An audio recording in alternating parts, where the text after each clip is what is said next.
오늘 주시는 하나님 말씀은 잠언 18장 13절부터 24절까지의 말씀입니다.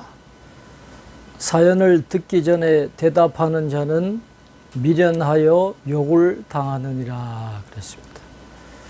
지혜자는 상대방의 이야기를 끝까지 잘 듣고 말하는 사람입니다. 지혜는 상대방의 이야기를 잘 들으면서 시작한다라는 것을 우리가 꼭 기억해야 되겠습니다. 사람의 심령은 그의 병을 능히 이기려니와 심령이 상하면 그것을 누가 일으키겠느냐 그랬습니다. 이 잠언은 사람의 마음과 몸의 관계에 대한 잠언입니다. 누구나 좋은 일도 만날 수 있고 나쁜 일도 만날 수가 있습니다. 그러나 마음가짐이 어떠냐에 따라서 결과가 달라질 수도 있다는 것이죠. 어떤 질병이나 역경을 당했을 때에 마음을 굳건하게 하고 긍정적인 태도를 가지게 되면 그것을 극복해 나갈 수가 있지만 마음이 무너져버리고 포기해버리면 상황을 더 악화시킬 뿐이다라는 것을 이야기합니다.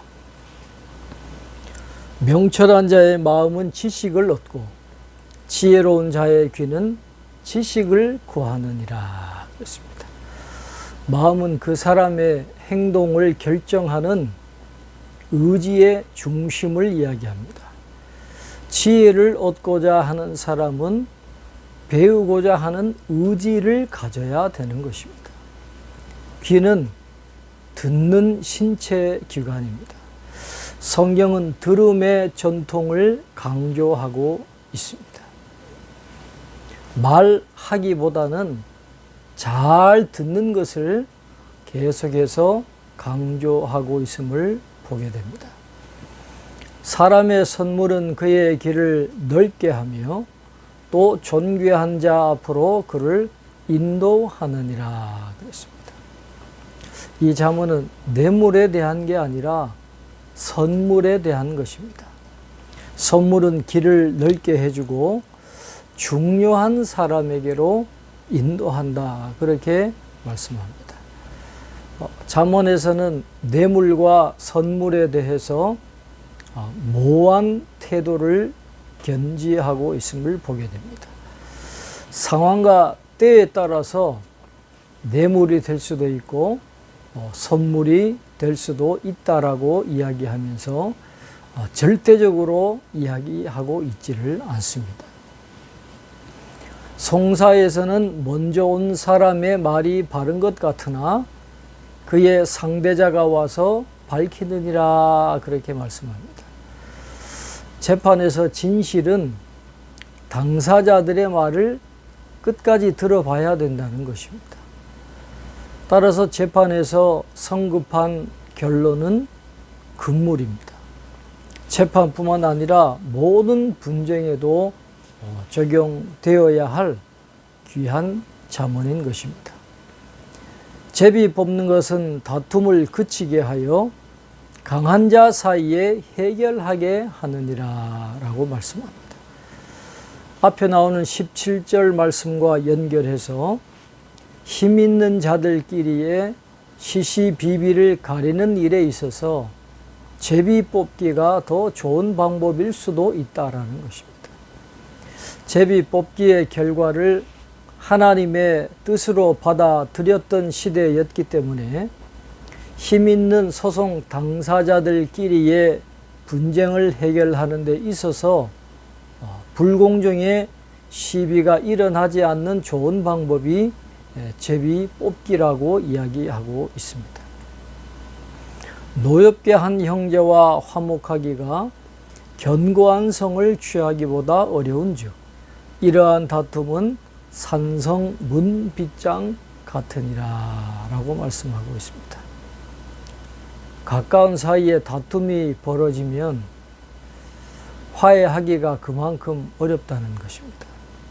그러므로 지혜자는 형제 사이에 이런 문제가 해결되지 않은 채 남지 않도록 지혜를 발휘해야 할 것이다. 그렇게 말씀합니다. 사람은 입에서 나오는 열매로 말미암아 배부르게 되나니 곧 그의 입술에서 나는 것으로 말미암아 만족하게 되느니라 그랬습니다. 음식을 먹어서 만족하게 되는 것처럼 말로 인해서 얻게 되는 유용한 결과로 만족감을 얻게 된다는 표현입니다. 그러나 이 잠언에는 말로 인한 지나친 만족감에 대한 경고의 성격도 지니고 있다고 말씀드릴 수가 있겠습니다. 자신의 의견이 이루어지고 원하던 결과를 얻게 되더라도 그것에 지나치게 만족하는 일은 위험하다는 것입니다. 지혜자는 말의 힘을 잘 알고 그것을 함부로 쓰기보다는 제한적으로 사용해야 된다는 것을 지속적으로 강조하고 있음을 보게 됩니다. 죽고 사는 것이 혀의 힘에 달렸나니 혀를 쓰기 좋아하는 자는 혀의 열매를 먹으리라 그랬습니다. 이 잠언은 말 한마디가 어떤 사람에게는 생명으로 이어질 수도 있고 또 어떤 사람에게는 반대로 죽음으로 이어질 수도 있다고 이야기하면서 다시 한번 이 말의 힘을 강조하고 있습니다. 아내를 얻는 자는 복을 얻고 여호와께 은총을 받는 자니라 그랬습니다. 이 사회적인 관계는 아내와의 밀접한 관계에서 시작되는 것입니다. 아내와의 관계가 순조로워야 사회생활이 순조로울 수 있고 아내와의 관계가 순조롭지 못하면 사회생활도 순조로울 수가 없다라는 것입니다.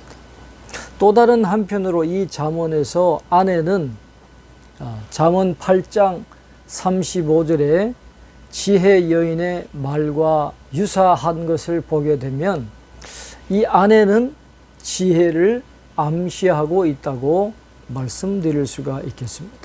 지혜를 얻는 자는 복을 얻고 여호와께 은총을 받는 자니라. 그렇게 이해하면 되겠습니다.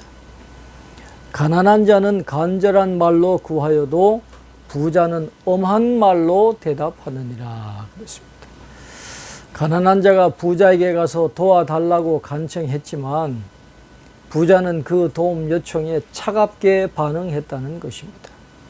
이 잠언은 가난한 자의 요구를 묵살하는 부자에 대한 부정적인 잠언이라고 할 수 있겠습니다.